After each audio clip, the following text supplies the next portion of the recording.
All right, hey y'all. Welcome to the 2D Foundations Painting and Drawing lecture. I'm gonna go ahead and get started. It's pretty obvious what we're gonna talk about. We're gonna talk about drawing and painting, the foundations of, art. All right, so drawing. Everybody has drawn before, I'm assuming at some point. You don't even have to have hands to draw. You can draw with your mouth and a pen or a pencil or with your feet, all sorts of different things. All right, so drawing. Drawing is defined as a depiction of shapes and forms on a surface, primarily by means of lines, and it is a fundamental artistic skill. As an innate part of our humanity, we may have the urge to draw in order to record, visualize, and express ourselves. So yeah, drawing is something that we've done like probably before language, I'd assume, like cave drawings and stuff. They are depictions. It's like a universal language. Sometimes that's pictorial drawings is how people can help learn like language boundaries. So drawing, yeah, an innate part of our humanity. Even before we learn to write, we learn to draw. Drawing provides a primal outlet for artistic energy and ideas. Artists draw for many reasons, to define their ideas, to plan for larger projects, to resolve design issues in preparatory sketches, and to record their visual observations.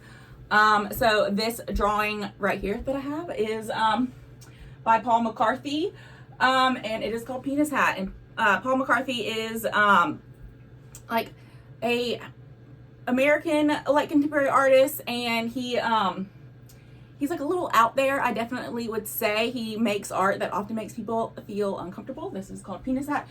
Here it's kind of like a pirate that he has drawn here, and the body is this ship right here, and we see like the head is penis, like obviously a little bit vulgar. So here some of the I have some information about this artwork, this drawing, and Paul McCarthy. And if you want to read it, you can. I'm going to go ahead and talk about the rest of this lecture a little bit more. So drawing can be both a starting point and a finished artwork by itself. So this is an example of how this is both this is the finished artwork right here. This Paul McCarthy's Penis Hat. So sometimes people draw and that is it. Sometimes they draw and they are what we call studies. A study is what you would do before you create something, to kind of like plan it out. So here we have Kerry James Marshall's study for a vignette, and the vignettes that he created were as a painting series, and they're very large. So he has these studies that were drawn. And then here is the painting that was created by off of the study.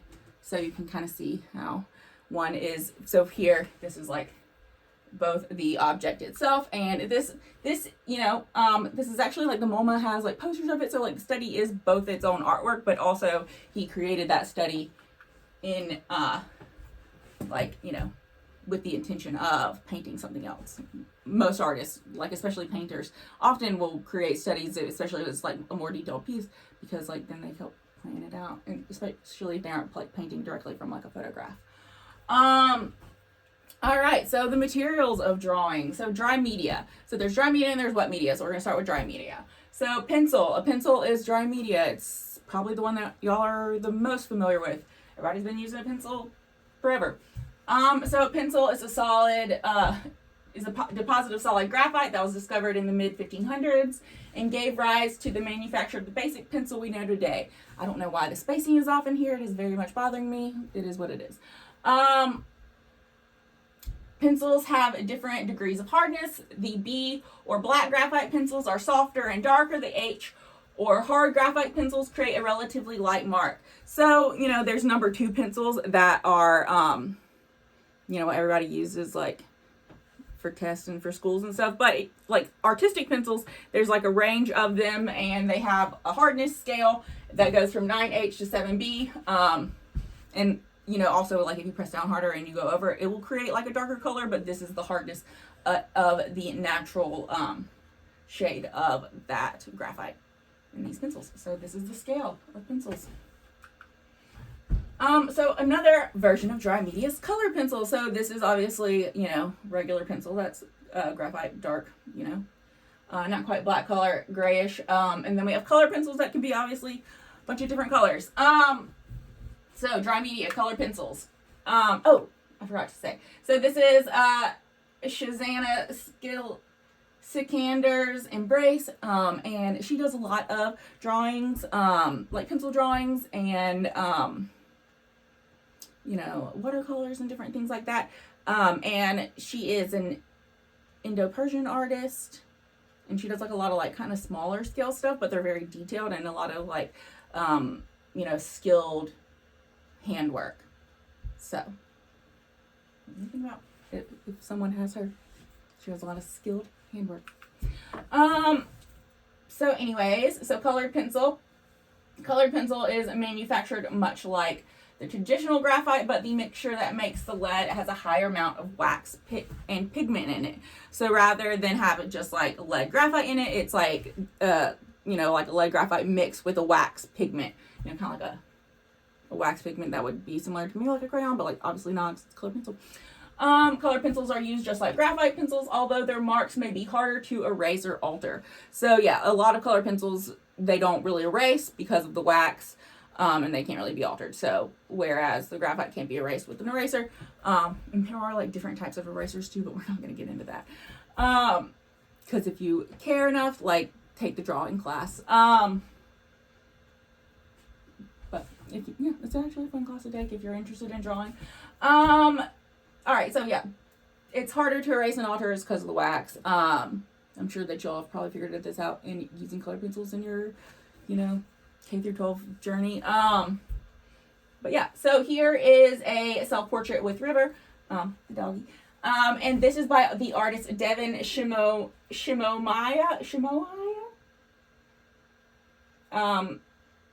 So this is color pencils with collage and rhinestones on paper. He does a lot of like drawing and, you know, honestly, I'm always impressed by people that can do like color pencil work because I feel like that's like harder to like flow the colors and stuff.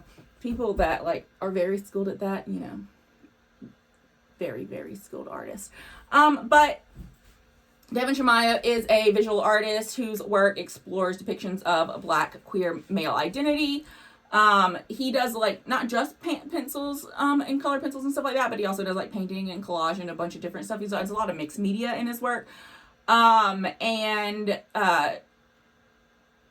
kind of like celebrating like Black male identity and like Black queer male identity. So that's what he does, like femininity in that. All right, so dry media. So so there's also charcoal in dry media. So we've had pencil, color pencil, charcoal. So charcoal is what it sounds like. It's coal. Charcoal smudges easily, creates lines that can be easily shaped and altered, usually has a strong dark value, and is soft compared to metal-based drawing materials. Metal-based would be like lead, like graphite pencils. Artists choose charcoal as a drawing material when they want to express strong dark tones, add interest to a surface and make something look solid rather than linear. Vine charcoal is made from vine branches and is very soft and easily erased. Compressed charcoal, to which a binding agent such as wax is sometimes added, is much denser. To draw with charcoal, an artist drags the stick across a fibrous surface, usually paper, leaving soft edged lines. So here is William Kentridge's Hold, Breathe, Touch, a drawing from a natural history of the studio from 2020. And this is a charcoal drawing. So a lot of artists will use charcoal. It's very messy. You know, if you've ever grilled, that's like essentially what it's made out of, but like similar but different. And it smudges easily, and you can create some really interesting, like moody kind of drawings. It's good for gestural drawings, which we'll talk about in a minute.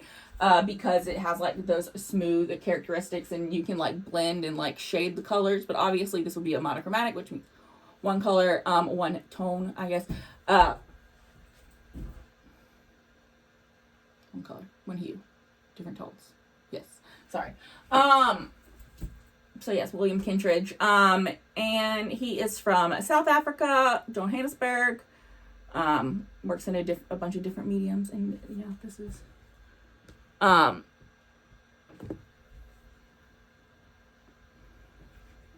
y'all can read about him under here too. All right, so dry media, chalk, pastel, and crayon. So sticks of chalk, pastel, and crayon are made by combining pigment and binder. So I assume that some of y'all probably worked with some chalk pastels. Definitely work with crayons. They're very similar. One obviously feels like a little bit chalkier. There's also like oil pastels that like are a little bit smudgier. And they're just like on that range of like different types of crayon material, textures, you know. Crayon would be probably on the primitive, like childlike end, and then the other ones are like, you know, what artists use more, but you know, I can't really say because Twombly used a bunch of crayon and like very, you know, he's worth a lot of money. Anyways, so sticks of chalk and pastel, blah, blah, I've said that already. So binders include oil, wax, gum, arabic, and glues. Chalk is powdered calcium carbonate mixed with gum arabic, a type of tree sap binder. Gum arabic is used a lot in different artistic things. Pastel pigment is combined with gum arabic, wax, or oil, while crayon pigment is combined with wax. I'm sure that y'all probably knew that the crayon was combined with wax. If anybody's ever seen like those like things where you can like melt the crayons and like, you know, it's like melted wax. Conte crayon is a heavily pigmented crayon, sometimes manufactured with graphite. So over here we have Paula Rego's War from 2003. And Paula Rego is a Portuguese artist who is particularly known for her paintings and prints based on storybooks. So here, you know, I don't know exactly which one this is, but you know, the rabbits and stuff, it kind of reminds me of Alice in Wonderland. And feminism and colored folk themes. So it's often like kind of a little bit like the darker folk themes in her work. And this is for a 2003, a large pastel work on paper mounted on aluminum. And so the rabbit figures, yeah. Yeah.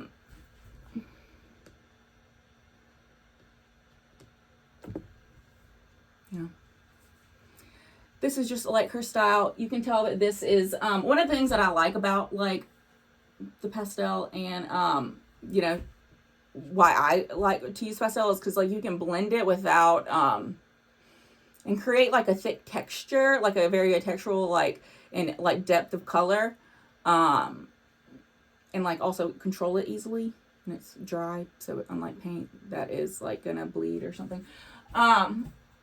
So that's what you can do here. The whites are very like waxy looking. Yeah.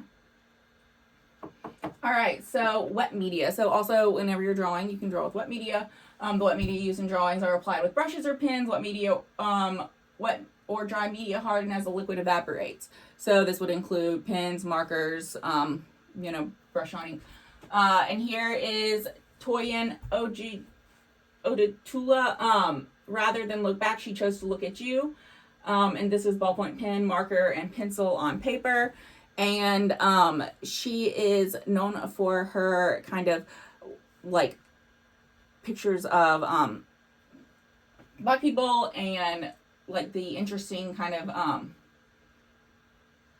like the flat background and like the like way that it's like flat. It's like a bunch of, if you imagine paper cutouts, that's like her style. So like the flat background and like there's not a lot of depth. But read about her.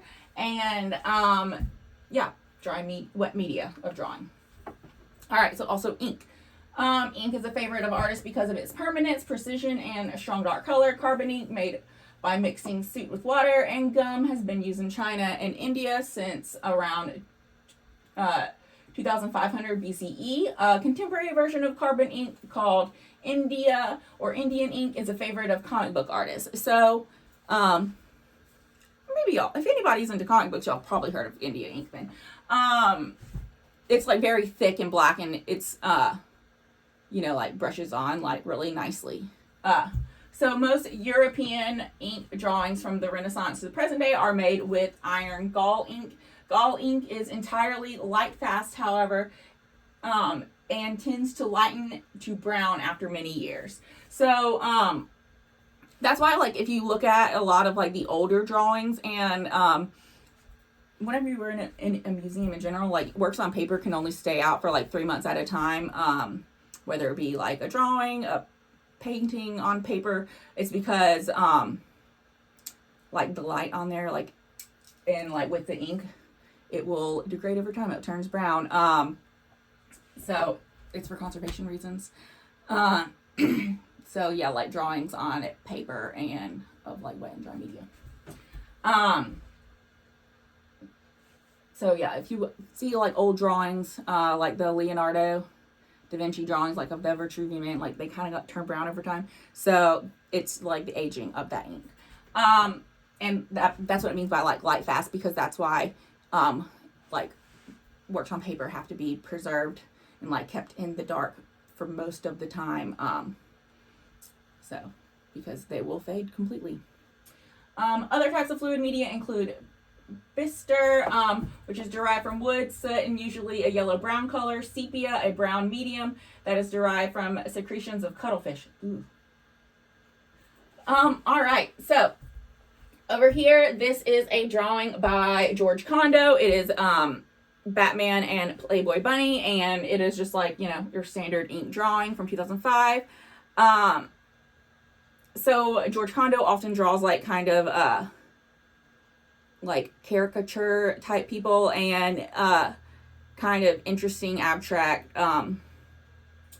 ideas, and he's like inspired by like Cy Twombly, who I mentioned, like his drawings and stuff like that, and like Pablo Picasso and things like that. So yeah, drawing. I mean, I'm sure everybody's drawn with a pencil at some point. A pen, a pencil, whatever. All right, so brush drawing.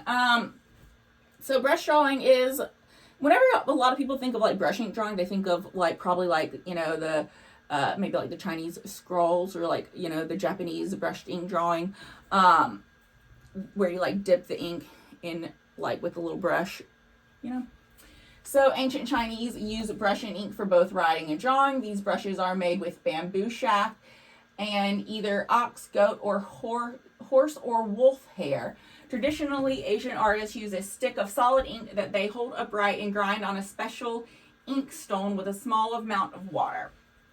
Artists wet the brush by dipping it into the reservoir and then adjust the shape and charge of the brush by stroking it on the flat of a grinding stone.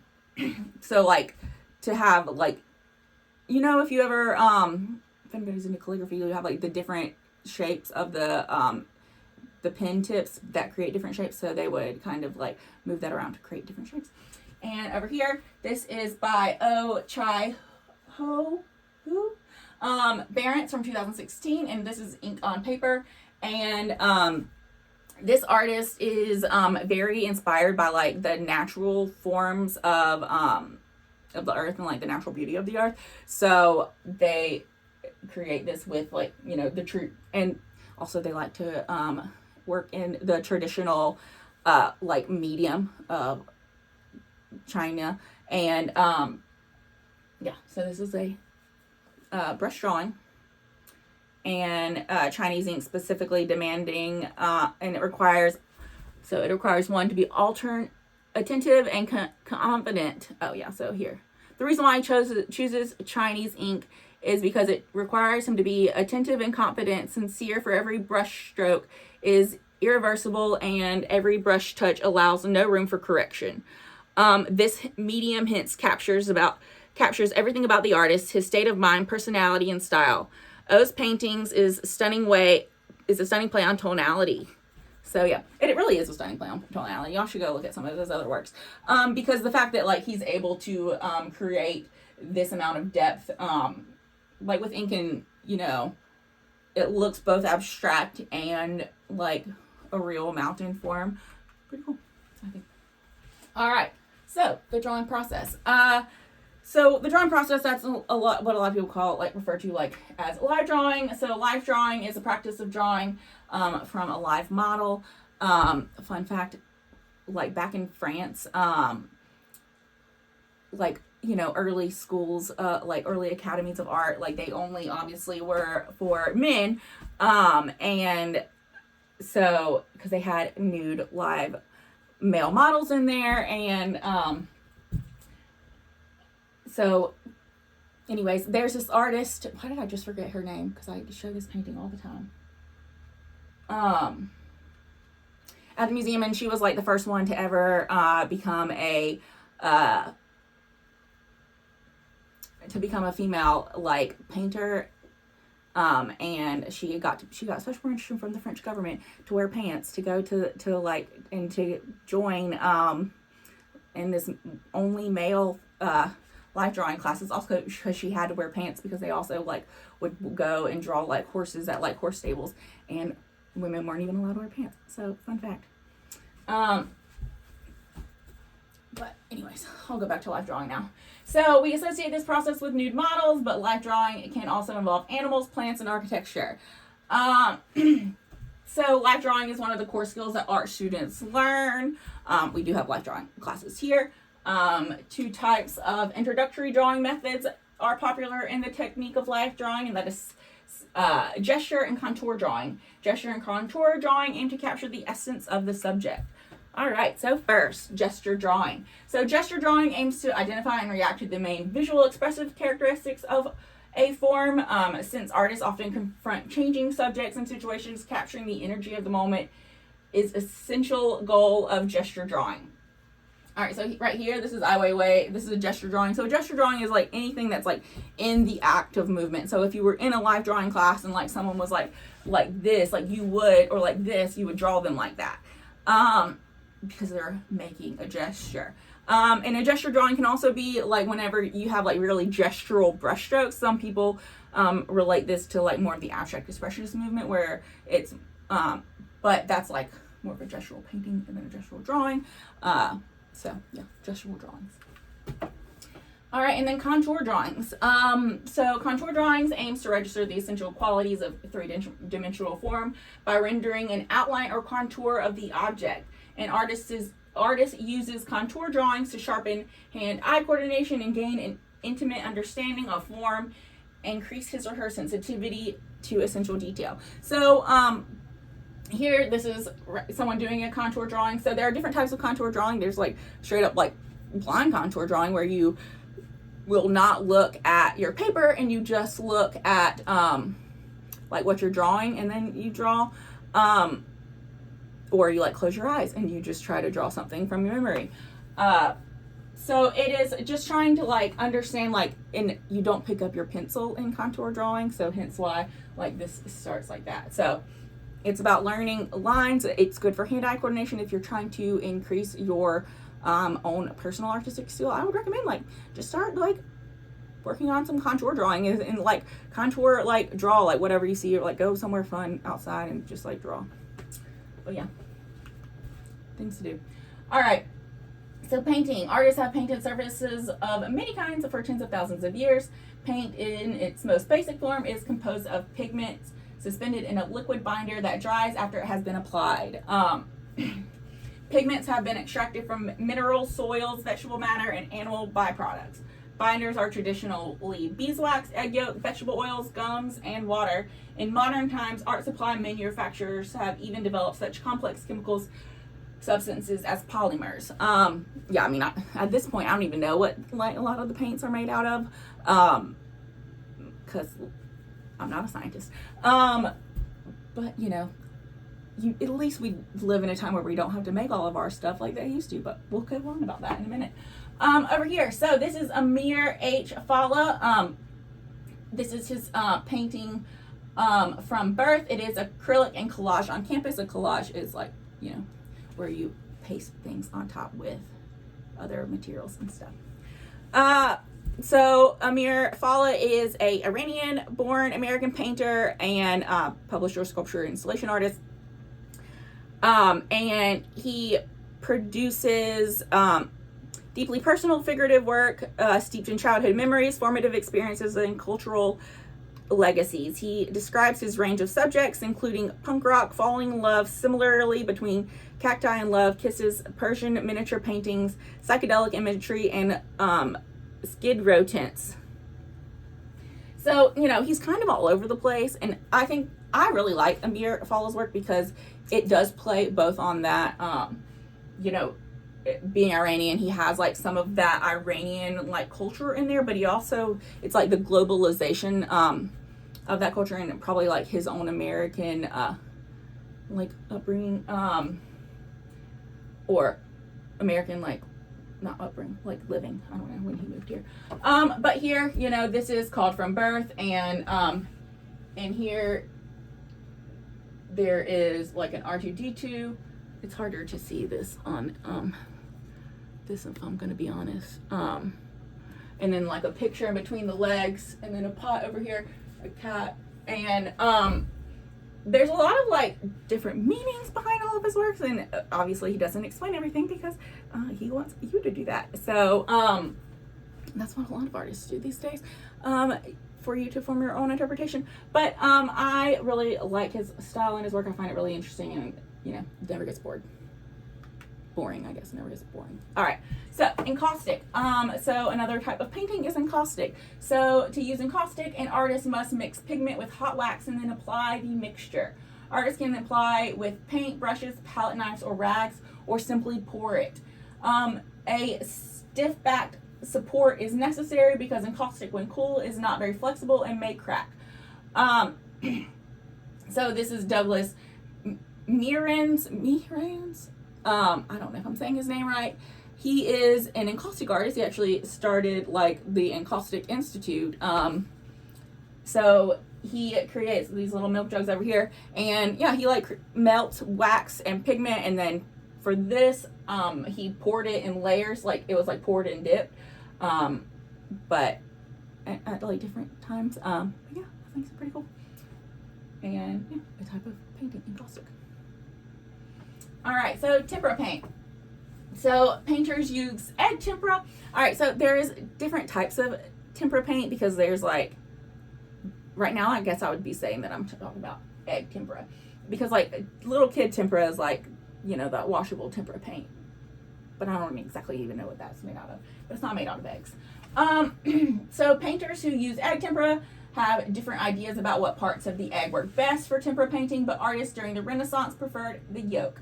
Tempera is best mixed fresh for each painting. Tempera is usually applied with a brush and dries almost immediately. So I'm gonna tell y'all about tempera paint, egg tempera specifically.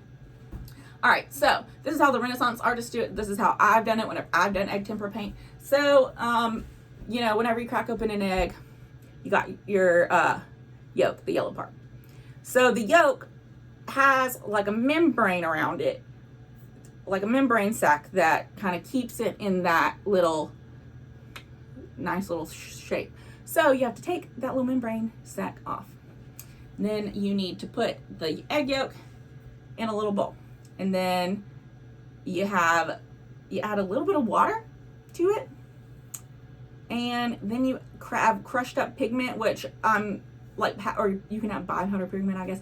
But you can, like back in the day, obviously artists use all types of different things for the crushed up pigment for different colors, like stones and minerals and dirt, I don't know, what have you. Purple came from the blood of snails. A fun fact, I did a paper on that a long time ago. So anyways, sea snails, it smelled very bad. They always had, that's why only kings and queens were allowed to wear purple, because it took a lot of sea snails to make the purple. All right, so then you take the pigment and then you mix like a little bit of color with the egg yolk, like the pigment with the egg yolk that has the water in it. And like you don't necessarily need to use like all of that egg yolk. You like maybe take out a little bit and mix it in like little, you know, if you have like your, I'll show my little palette. If you have like a little palette, you like have like a little spot where you can like take it out and mix some pigment in there. And another thing about egg tempera, so if you ever eat runny eggs and, you know, like if you cut into it, like it like runs out on your plate, and it dries pretty quickly on your plate if you don't sop it up with your bread really quick. Same thing for this type of painting. So egg tempera dries very quickly, and it's like a very light color, so you have to do a lot of layers of this color. So over here, a lot of people don't do this anymore because it is such a like time consuming and like detailed process, but because it looks like it's just regular painting, but it takes a lot more. All right, so this is Miranda Gray's Yoga in Spring Egg Tempera on Panel. So egg tempera paintings. This is a very old medium that fell out of favor when the oil paint was invented in the Renaissance. Miranda grinds powdered pigment into chicken egg yolk and water to make her print. The paint is translucent and dries very quickly so that she can build up the layers. A paint medium made, so yeah, so there's more information about egg tempera on there, but you know, I pretty much said everything that there's to say. I wish I knew more about this girl. She, for some reason, still chooses to work in egg tempera paint and does it all herself, but doesn't really have a lot of information about her on her website other than like she's from Miami and now lives in Santa Fe, and that's about all I can tell you about her. But she makes some pretty cool, funny little egg tempera paintings. So, oil paint. So as like egg tempera did fall out of favor whenever oil paints were invented, because oil paints, like they're a lot more forgiving. They take a long time to dry.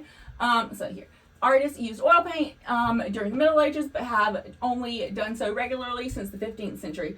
The oil most used as a binder was linseed oil, a byproduct of flax plant from which linen cloth is made.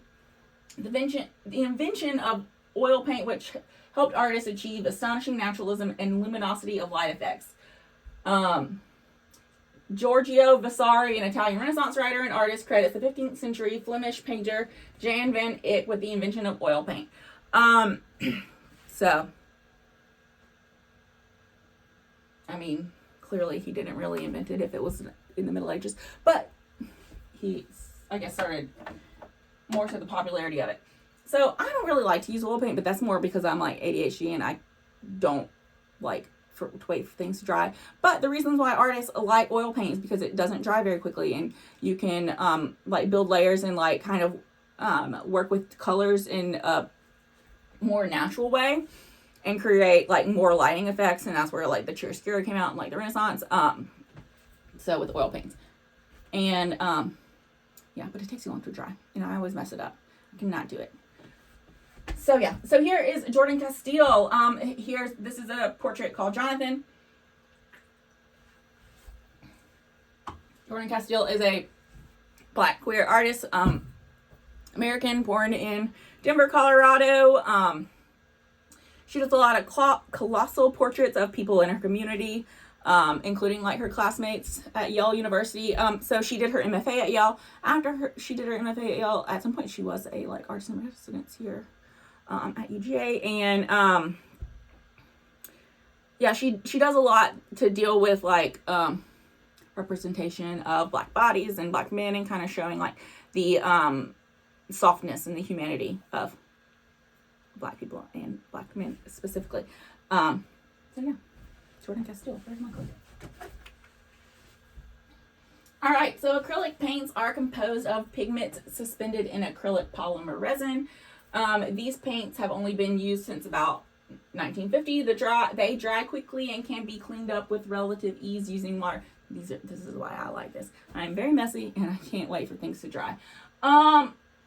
When dry acrylics have similar characteristics to those of oil paints. So yeah, acrylics also generally cheaper. Another thing that I like about them. So yes, I'm more likely to use acrylics personally, but you know, everybody's got their thing. They are easier to clean up because they are water-based, and they dry quicker. They still can be mixed well, and they have a lot of range of colors. I mean, you can mix just about any color you want, but also like they have everything already made as well. All right, so this is Oluwi Ofumi, and this is her portrait. Like this is one picture, or like one painting with 9 images of George Floyd, and it is from 2020, and I'm sure everybody knows who George Floyd is. So here's what she wrote. The killing of George Floyd by a white policeman who brutally knelt on his neck until the life ebbed away caused a widespread outrage of shock in the United States and national protesters. Observers felt that the incident happened as a result of a culture of disdain for the black people among some white people.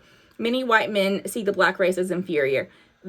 This latest act of barbarianism struck the sensitive creative chord with artists who has always shown a strong Afrocentric sentiment. For about 3 weeks, Ofomimi was disturbed and searched for an answer to this racial question. George Floyd, who was said to be a compliant at first during arrest, later became resistant when the white officers attempted to bundle him into their waiting patrol vehicle.